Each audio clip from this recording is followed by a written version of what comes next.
Cheers, guys, and welcome to Uncle Scott's Pancast podcast. Got a lot going on this week. We're going to start out talking about this guy. This is an Emile Henri French-made tagine. I put up a big review of this guy last week, an in-depth review, cooked a couple of different dishes, a chicken dish and a beef dish. Got a lot of feedback from you guys and some questions. We're going to go through some of that. Also, got a little bit more information that didn't make it into the video I wanted to get out there on this tagine. Also got that Bob Kramer knife you've seen me use a few times at Carbon Steel. I made a big mistake with that knife. We're going to go through that in a little while. Talk about some oven mitts and more. Let's get started. Okay, so in this tagine review that I put up last week, it was getting a little bit long in the tooth, up around 15, 16 minutes, so I had to cut a lot of stuff out. There's a couple other points that I wanted to get out there, though. One is the weight. This thing empty with the lid on is right at 7 pounds, so fairly heavy there, especially once you get food in there. This thing can easily be over 10 pounds. Without the lid, just the base is a little bit shy of 4 pounds, so a fairly heavy piece of cookware there. Also in that video, I'm not sure if this was evident. I was standing in front of the stove and I had one of the dishes cooking in the background. It's kind of a testament to how well this lid fits and how good a job it does at trapping in moisture. But that dish was on the eye back there. I was cooking the chicken and you don't see any steam coming out. So it does a really good job of keeping moisture inside the tagine. Now, when I made that chicken dish, I layered the bottom of the tagine with chopped up onions, and I put the chicken on top, and it looked kind of dry. I didn't add any additional moisture. After cooking for a while and I removed the lid, look at how much moisture has come out of that food. Now, onions are probably 90-95% water anyway, so those release a lot of moisture. So does the chicken, and it really does a good job of keeping all that moisture in there. You don't really have to add much, if any, additional moisture when you cook in one of these guys. Also on price, I didn't buy this one myself. My wife bought it for me as a gift. So it did come out of the same nest egg, if you will. And I believe she said she paid around $100 for it. So I didn't have the actual price in the video, but I believe that's what she paid for this thing. Now let's go through some of the comments and questions and feedback you guys sent in about this tagine. By far, and there's a bunch of different versions of this, but by far the number one comment or question was along the lines of, do you really need a tagine? Can't you just use a Dutch oven? That is true. You can just use a Dutch oven for most of these recipes. In fact, if you look up some of the tagine recipes, most of them will say if you don't own the cooking vessel, just make it in a cast iron enamel Dutch oven with a well-fitting lid. And it's probably going to turn out about the same. So you don't absolutely need one. However, around here at Uncle Scott's Kitchen, is it all about need? No. We enjoy cooking. We enjoy learning recipes from around the world, learning new things, and having nice cookware. So for me, I've got space in the house here in the kitchen, no matter what my wife might say. I like having the legit tagine myself. Now, if you don't have room in your kitchen, tight budget, what have you, you can get by with a Dutch oven, and you're going to be just fine. But I really do like having the actual cooking vessel.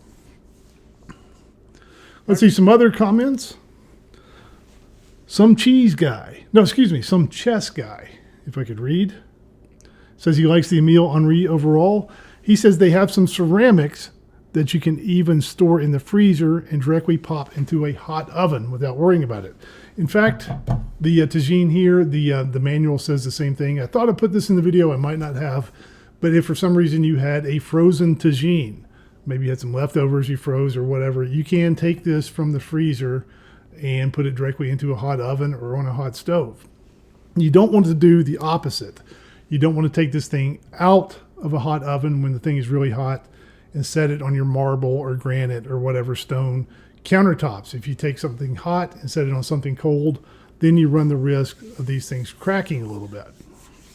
007, presumably not the British spy, wrote in and said he liked the chicken dish that I made, and he suggests one possible change, one substitution. He says he would substitute some capers for the olives. So I think that's a good suggestion, and I might actually try that next time I make it. Either leave out the olives or just add some more capers in instead of the olives. That sounds pretty tasty, actually. CT5597 says he's had an Emile Henri Tagine for several years and loves it.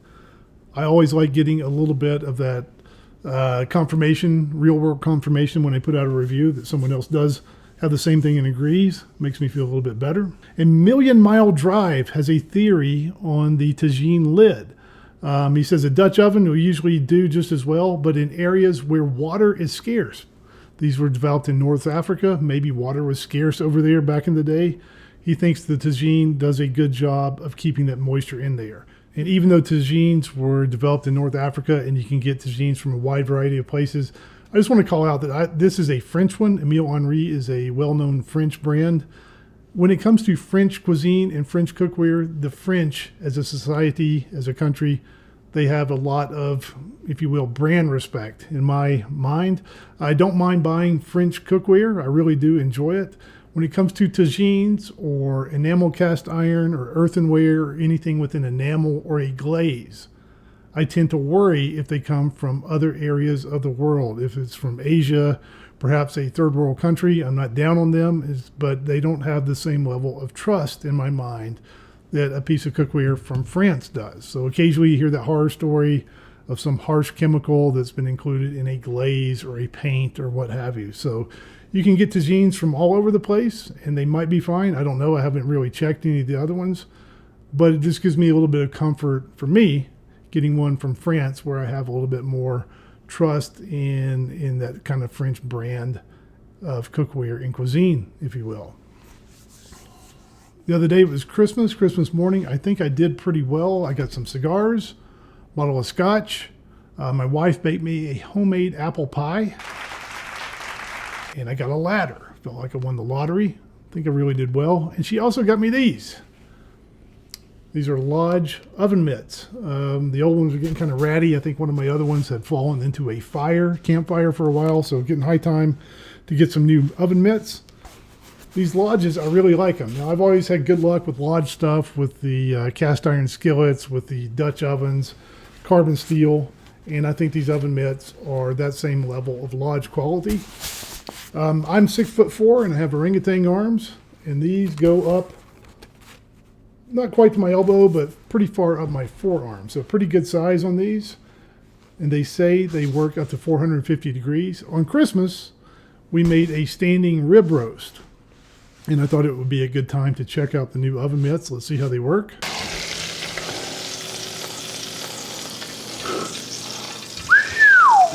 It's hard to do an in-depth review on an oven mitt, but I do like these Lodges so far. They work pretty well. And I like having Lodge gear. I'm kind of partial to the Lodge brand. Now, when it comes to standing rib roast, are you guys standing rib roast people?